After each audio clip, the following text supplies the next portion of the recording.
Hello everyone, welcome back to the channel. In this video, I'm going to walk you through how to get started with Midjourney. So to get started with Midjourney, I'm going to walk you through a step-to-step guide. So watch you to the very end so you don't make any mistake.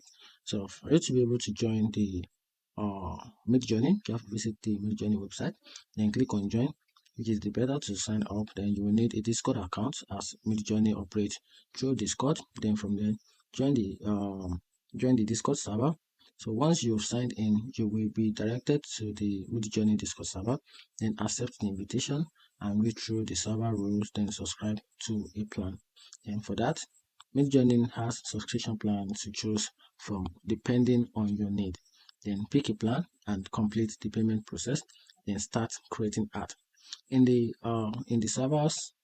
Discord server, look for channel called newbie or other active channel for generating art.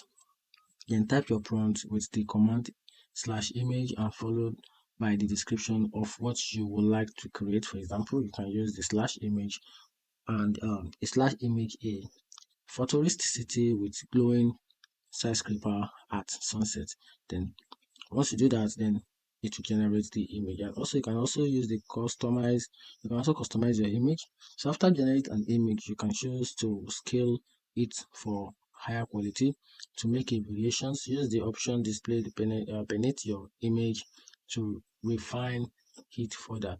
Then from there you can download your art. So once you're satisfied with your operation with your creation, save the image to your device by downloading it, and that's a simple way to get started with Midjourney. Find this video helpful, turn on the notification button and follow for more.